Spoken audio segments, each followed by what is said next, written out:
అపార రాజకీయ అనుభవం ఉన్న నాయకుడిలా బుద్ధా వెంకన్న కలరిస్తారు. ఇంతవరకు ప్రత్యక్ష రాజకీయాల ముఖమెరుగని బుద్ధాకి పొలిటికల్ గా నోరే ప్లస్ అవుతుంది. ఎంతటి వారిపైనైనా విరుచుకుపడిపోయే ఆ మాస్ ఇమేజే ఆయనకు టీడీపీలో ఎమ్మెల్సీని చేసింది. ఒక్క టర్మ్ ఎమ్మెల్సీగా చేసి బెజవాడ టీడీపీలో తానొక్కడే నాయకుణ్ణి అన్నట్లు ఫీల్ అయిపోతుంటారు ఆయన. ఎప్పటికప్పుడు వివాదాల్లో ఇరుక్కుంటూ పార్టీకి తలనొప్పిగా మారుతుంటారు. అలాంటి ఆయన ప్రస్తుతం పదవి కోసం, గుర్తింపు కోసం పడుతున్న పాటలు హాట్ టాపిక్ గా మారాయి. ఎన్ని చేసినా పార్టీ తనను కరుణించడం లేదని తెగ బాధపడిపోతున్నారంట మాజీ ఎమ్మెల్సీ బుద్ధా వెంకన్న.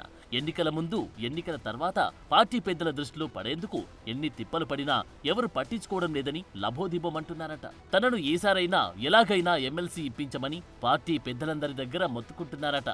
ఎమ్మెల్సీ రేసులో తాను ఉన్నానని, తన పేరు కాస్త వేయండని మీడియా వాళ్ళకి ఫోన్లు చేసి మరీ బతిమాలుకుంటున్నారట.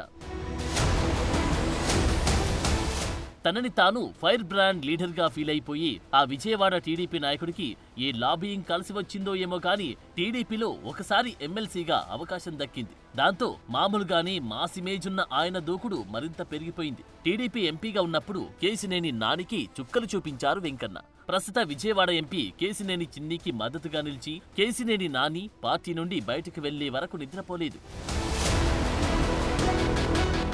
బుద్ధా వెంకన్న దూకుడు టీడీపీకి ఎంత ప్లేస్ అయిందో అంతే మైనస్ అయిన సందర్భాలు కూడా ఉన్నాయి. చంద్రబాబు, లోకేష్లపై నోటికొచ్చినట్లు చెలరేగిపోయే తాజా మాజీలు కొడాలి నాని, వల్లభనేని వంశీ, జోగి రమేష్, వెల్లంపల్లి శ్రీనివాస్ వంటి వారిని తన స్టైల్లో టార్గెట్ చేస్తూ బుద్ధా వెంకన్న తన మాస్ ఇమేజ్ మరింత పెంచుకున్నారు. చంద్రబాబు నాయుడు ఇంటి మీదకి జోగి రమేష్ తన అనుచరులతో దండెత్తినప్పుడు బుద్ధా వెంకన్న అడ్డం పడి పార్టీలో మంచి మార్కులే కొట్టేశారు. ఆ క్రమంలో మొన్నటి ఎన్నికల్లో విజయవాడ వెస్ట్ సీటు ఆశించిన బుద్ధా చాలా హడావిడి చేశారు. ఎన్నికలకు ముందు చంద్రబాబు చిత్రపటానికి తన రక్తం తీసి అభిషేకం చేసి కలకలం రేపారు. భారీ బల ప్రదర్శనతో ఇంద్రకీలాద్రి కొండెక్కి టికెట్ కోసం మొక్కులు మొక్కుకున్నారు. అయినా వెంకన్నకు టికెట్ రాలేదు. కానీ అధిష్టానం మాత్రం అతి చేయవద్దని గట్టిగాని చివాట్లు పెట్టింది. ఇప్పుడు ఎమ్మెల్యే కోట, ఎమ్మెల్సీల ఎన్నికల ప్రక్రియ స్టార్ట్ అవడంతో ఆ పదవిపై కన్నేసిన ఆయన మళ్లీ తన స్టైల్లో ప్రయత్నాలు మొదలుపెట్టారంట. గుర్తింపు కోసం పార్టీ చెప్పకపోయినా సరే ప్రతిరోజు ప్రెస్ మీట్లు పెట్టి మరీ బ్రేకింగ్లు వేయించుకునేవారాయన. చివరికి ఆయన ప్రెస్ మీట్ల దెబ్బకి మీడియా వాళ్ళు కూడా బాబోయ్ బుద్ధ వెంకన్న అనాల్సి వస్తుందట.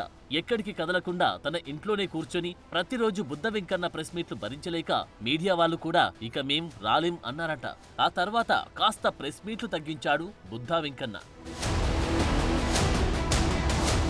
ప్రస్తుతం కూటమి ప్రభుత్వం అధికారంలోకి వచ్చాక కొన్ని న్యూస్ ఛానల్స్ ను బ్యాన్ చేసింది. అయితే బుద్ధా వెంకన్న ఆ ఛానల్స్ తో ఎక్కువగా టచ్ లో ఉంటూ ఆ ఛానల్స్ లో తన బ్రేకింగ్స్ ఎక్కువ వచ్చేట్టుగా ప్లాన్ చేశారంట.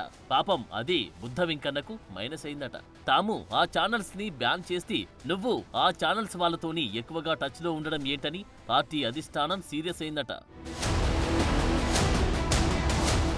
రెండోసారి తనకు ఎమ్మెల్సీ కావాలంటున్నారు బుద్ధా వెంకన్న. ప్రెస్ మీట్ల మీద ప్రెస్ మీట్లు పెట్టి పార్టీ వాయిస్ తానే వినిపించాను అని, చంద్రబాబు ఇంటి మీదకు జోగి రమేష్ దాడికి వస్తే తానే అడ్డుకున్నాను అని, గతంలో కొడాలి నానిని తానే ఎదుర్కొన్నాను అని, అలాంటి తనకు ఎమ్మెల్సీ ఖచ్చితంగా ఇవ్వాల్సిందే అంటున్నారట. పైగా తాను ఉత్తరాంధ్ర పార్టీ ఇన్ఛార్జినని, తాను గవర కులానికి చెందిన వాడిని కాబట్టి బీసీ కోటాలో అయినా తనకు అవకాశం ఇవ్వాలని అడుగుతున్నారట.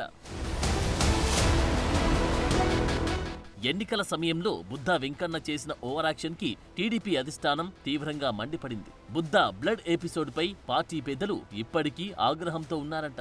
అలాగే మీడియాలు కవరేజ్ కోసం ఇష్టమొచ్చినట్లు మాట్లాడి పార్టీకి ఇబ్బందులు తెచ్చిపెట్టారని కోపంతో ఉన్న ఈ నేపథ్యంలోని గత కొద్ది రోజులుగా చంద్రబాబు, లోకేష్లు అపాయింట్మెంట్ కూడా ఇవ్వడం లేదంట. ఎక్కడ అపాయింట్మెంట్ ఇస్తే తనకు ఎమ్మెల్సీ అంటారో అని పార్టీ పెద్దలు కూడా బుద్ధా వెంకన్నను కలవడానికి కూడా ఇష్టపడడం లేదంట.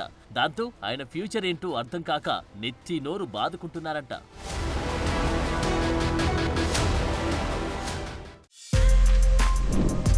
For more videos like this, subscribe Big TV channel.